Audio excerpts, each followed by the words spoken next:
श्री राम द्वारा लंका आक्रमण के लिए सेनापतियों की नियुक्ति।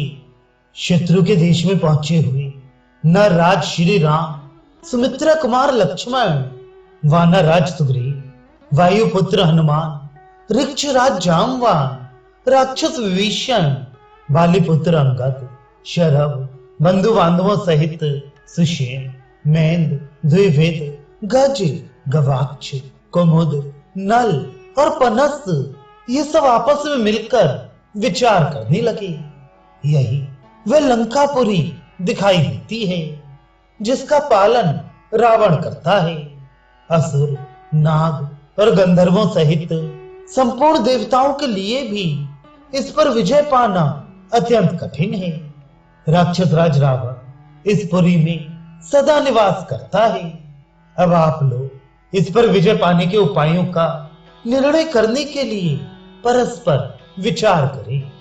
उन सबके इस प्रकार कहने पर रावण के छोटे भाई विभीषण ने संस्कार युक्त पद और प्रचुर अर्थ से भरी हुई वाणी में कहा, मेरे मंत्री अनल, पनस, संपाति और प्रमत्ति ये चारों लंकापुरी में जाकर फिर यहाँ लौट आई हैं। ये सब लोग पक्षी का रूप धारण करके शत्रु की सेना में गए थे और वहां जो व्यवस्था की गई है उसे अपनी आंखों देखकर फिर यहाँ उपस्थित हुए हैं।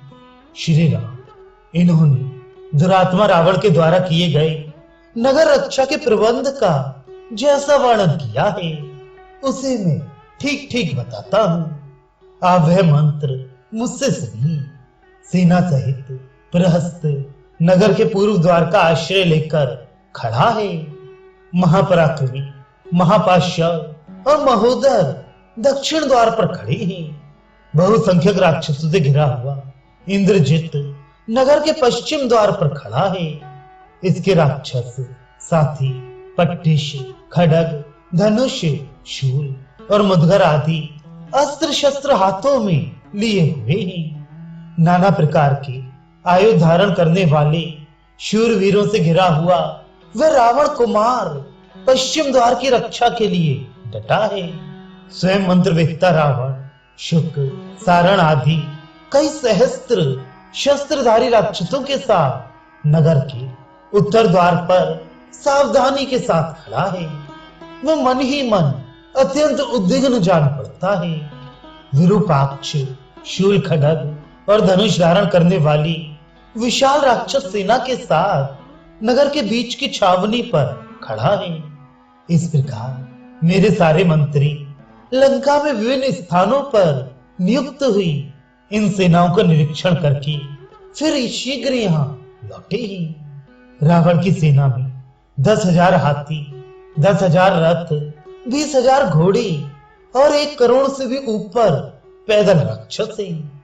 वे सभी बड़े वीर, बल पराक्रम से संपन्न और युद्ध में आतताई हैं। ये सभी निशाचर राक्षस राज रावण को सदा ही प्रिय हैं। प्रियनाथ, इनमें से एक एक राक्षस के पास युद्ध के लिए 10-10 लाख का परिवार उपस्थित है। महाबाहु विभीषण ने मंत्रियों द्वारा बताए गए लंका विषयक समाचार को इस प्रकार बताकर उन मंत्री स्वरूप राक्षसों को भी श्री राम से मिलाया और उनके द्वारा लंका का सारा वृत्तांत पुनः उनसे कहलाया। तदनंतर रावण के छोटे भाई श्रीमान विभीषण ने कमल नयन श्री राम से उनका प्रिय करने के लिए स्वयं भी यह उत्तम बात कही। श्री राम, जब रावण ने कुबेर के साथ युद्ध किया था उस समय 60 लाख राक्षस उसके साथ गए थे। वे सबके सब बल, पराक्रम, तेज, धैर्य की अधिकता और दर्प की दृष्टि से दुरात्मा रावण के ही समान थे। मैंने जो रावण की शक्ति का वर्णन किया है इसको लेकर ना तो आपको अपने मन में दीनता लानी चाहिए और ना मुझ पर रोष ही करना चाहिए। मैं आपको डराता नहीं, शत्रु के प्रति आपके क्रोध को उभार रहा हूं, क्योंकि आप अपने बल पराक्रम द्वारा देवताओं का भी दमन करने में समर्थ हैं। इसलिए आप इस वानर सेना का व्यूह बनाकर ही विशाल चतुरांगणी सेना से घिरे हुए रावण का विनाश कर सकेंगे। विभीषण के ऐसी बात कहने पर भगवान श्री राम ने शत्रुओं को परास्त करने के लिए इस प्रकार कहा। बहुसंख्यक वानरों से घिरे हुए कपिश्रेष्ठ ने पूर्व द्वार पर जाकर प्रहस्त का सामना करें। विशाल वाहिनी से युक्त बाली कुमार अंगद दक्षिण द्वार पर स्थित हो महापाशव और महोदर के कार्य में बाधा दें। पवन कुमार हनुमान अपर में आत्मबल से संपन्न है। ये बहुत से वानरों के साथ लंका के पश्चिम फाटक में प्रवेश करें। दैत्य दानव समूहों तथा महात्मा ऋषियों का अपकार करना ही जिसे प्रिय लगता है, जिसका स्वभाव क्षुद्र है, जो वरदान की शक्ति से संपन्न है और प्रजाजनों को संताप देता हुआ संपूर्ण लोकों में घूमता रहता है। उस राक्षस राज रावण के वध का दृढ़ निश्चय लेकर मैं स्वयं ही सुमित्रा कुमार लक्ष्मण के साथ नगर के उत्तर फाटक पर आक्रमण करके उसके भीतर प्रवेश करूंगा, जहां सेना सहित रावण विद्यमान है। बलवान वानर राज सुग्रीव, रीछों के पराक्रमी राजा जामवान तथा राक्षस राज रावण के छोटे भाई विभीषण, ये लोग नगर के बीच के मोर्चे पर आक्रमण करें। वानरों को युद्ध में मनुष्य का रूप नहीं धारण करना चाहिए। इस युद्ध में वानरों की सेना का हमारे लिए यही संकेत या चिन्ह होगा। इस स्वजन वर्ग में वानर ही हमारे चिन्ह होंगे।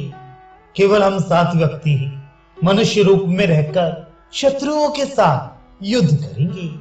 मैं अपने महातेजस्वी भाई लक्ष्मण के साथ रहूंगा और ये मेरे मित्र विभीषण अपने 4 मंत्रियों के साथ 5 में होंगे। इस प्रकार हम 7 व्यक्ति मनुष्य रूप में रहकर युद्ध करेंगे। अपने विजय रूपी प्रयोजन की सिद्धि के लिए विभीषण से ऐसा कहकर बुद्धिमान भगवान श्री राम ने सुवेल पर्वत पर चढ़ने का विचार किया।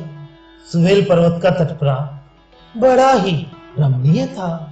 उसे देखकर उन्हें बड़ी प्रसन्नता हुई। तदनंतर महामना महात्मा श्री राम अपनी विशाल सेना के द्वारा वहां की सारी पृथ्वी को आच्छादित करके शत्रु वध का निश्चय किए बड़े हर्ष और उत्साह से लंका की ओर चले।